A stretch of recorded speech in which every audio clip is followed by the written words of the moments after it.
इसके अलावा 3 गिनानियों का मुद्दा भी उठा है।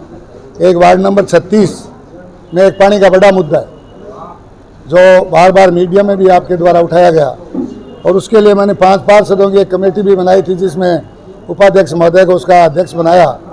उस कमेटी ने अपना निर्णय देना था कि उस पानी की निकासी कहाँ की जाए। नगर पालिका उसके लिए तैयार थी, लेकिन अफसोस की बात तो ये कि मैं साथी पार्षदों से भी कहना चाहूँगा कि उस कमेटी ने आज तक मुझे हाँ या ना की कोई रिपोर्ट नहीं दी।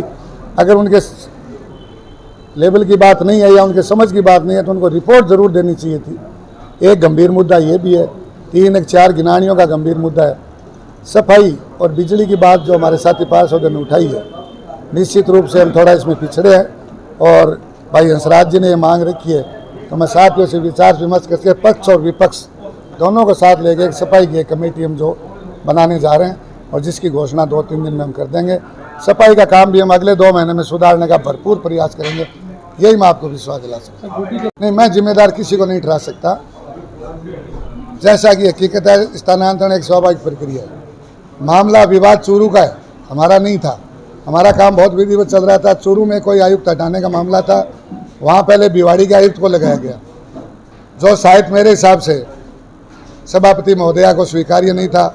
उन्होंने कोई, मैं जहाँ तक समझ पा रहा हूँ, जैसा मुझे साथियों ने बताया कि उन्होंने कोई वहाँ शिकायत की होगी और चपेट में हमारे वाले आयुक्त आ गए।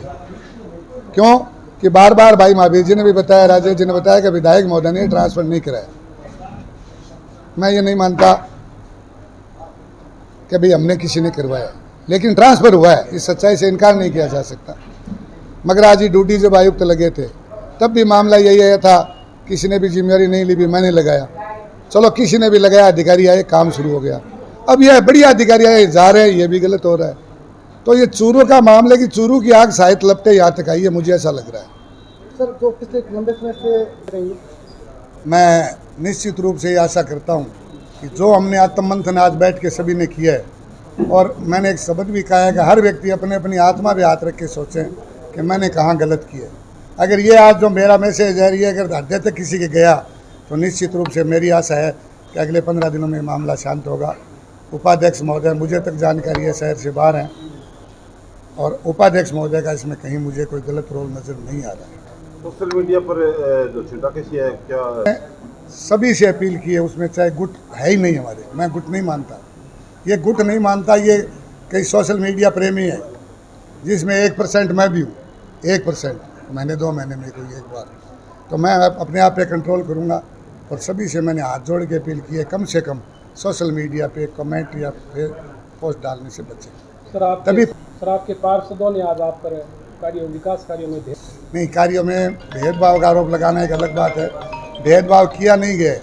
कई जगह मैंने आपको बताया कि पार्षद की निष्क्रियता होती है, कई जगह और कई कारण हो सकते हैं। मैंने समान रूप से 55 के 55 वार्डों में जोन में 25-25 लाख रुपए दिए। अब कहाँ खर्च हुए कहाँ नहीं खर्च हुए, ये एक जांच का विषय है, और क्यों नहीं हुए ये भी एक जांच कर देखेंगे। और जो भी भाई वंचित रहे, जैसा भाई राजेश ने कहा है कि अगले 4 महीने में उनको ज़्यादा देने की कोशिश करेंगे।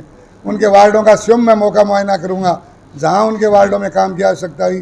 भाई शमसुद्दीन जी खोकर और भाई लाल बहादुर जी सेवदा, 2 का जो मामला है, इन दोनों के वार्डों का मैं स्वयं निरीक्षण करूंगा, और जो काम वहाँ होंगे निश्चित रूप से उन कामों को मैं कराने का पूरा प्रयास करूँगा। आपकी तरफ से जो तनातनी चल रही है उसकी भरपाई करने के लिए पूरी तरह से आप तैयार?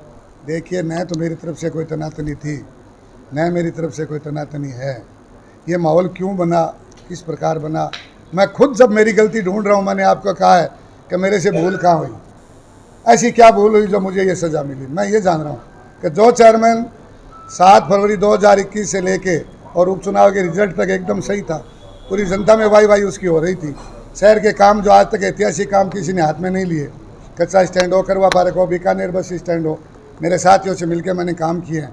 हॉस्पिटल के आगे की व्यवस्था आप देखिए, नेहरू पार्क देखिए। लेकिन अचानक ऐसा क्या हुआ, कहाँ गलती, जब खुद भी मुझे गलती नहीं मिल पा रही है, तो मैं तो मेरे साथियों से निवेदन करता हूँ मुझे मेरी गलती बताएं ताकि मैं उनको सुधार सकूँ। बिल्कुल जनता पे छोड़ता हूँ, लेकिन इस फुटबॉल का नतीजा सरदार शहर की आम जनता भुगत रही है, ये कतई गलत मानता हूँ मैं। इसको तुरंत प्रभाव से विधायक महोदय को इसका संज्ञान लेना चाहिए और सबको तलब करके जहाँ जहाँ जिसकी गलती है विधायक महोदय को उनको टोकना चाहिए, सुधारना चाहिए। कुशल नेतृत्व का परिचय देते हुए विधायक महोदय की एक जिम्मेदारी बनती है कि इस मामले को तुरंत सुलझाए। ऐसा कोई मामला ध्यान में नहीं आया। मैं आज की तारीख में जहाँ बैठा हूँ कांग्रेस पार्टी की देन हूँ। मुझे अनिल शर्मा जी ने सभापति बनाया, माननीय पंडित जी भंवरलाल जी शर्मा ने मुझ में विश्वास व्यक्त किया। आज तक मैं जहाँ बैठा हूँ मैं मेरी कांग्रेस पार्टी में और कांग्रेस पार्टी में ही रहूँगा। तो कांग्रेस के पास से ही टारगेट करते हैं आपको भाजपा से ज़्यादा? वो जो कर रहे हैं वो जाने, यही तो मैं रिक्वेस्ट कर रहा हूँ कि करने वाले मुझे मेरी गलती तो बताएं। हो सकता है मैं उन गलतियों को सुधार लूँ। सर आपके वार्ड नंबर 32 का एक चुनाव आया, उसका मैंने सबूत दिया। वहाँ भारतीय जनता पार्टी की सीट जीती हुई थी 200 वोटों से, और विधायक महोदय ने स्पष्ट कर दिया था कि वो उपचुनाव का मामला है, मैं वहाँ नहीं जा पाऊँगा। और नवाब खान जी के साथ मिलकर मदन सिंह जी ने, रमने और भाभी जी सब ने 3-4 दिन वहाँ मेहनत करके वहाँ जीत दिलाई है। इससे बढ़िया पार्टी का वफादार होने की सबूत नहीं है। मेरे पिता मोहनलाल जी चौधरी, जब से उन्होंने मोहनलाल जी शर्मा का स्वर्गवासा सप्ताह लेके भंवरलाल जी शर्मा को पकड़ा और मरते दम तक उनके मुंह में भंवरलाल शर्मा का नाम था। जब मोहनलाल चौधरी का परिवार अगर सरदार शहर में गद्दार हो सकता है तो फिर वफादार की परिभाषा क्या है, मुझे ये समझ नहीं आती। अलग अलग अलंकारों से मुझे नवाजा जा रहा है, मैं धन्यवाद करता हूँ उनका, लेकिन कम से कम मुझे मेरी गलती तो कोई बताए। सर आपके साथ मैंने किसी प्रकार की कोई टिकट नहीं मांगी है। मैं स्पष्ट कर दूं, काजी निज़ामुद्दीन जी यहाँ पधारे थे, उस ज्ञापन की कॉपी भी आप लेके देख सकते हैं।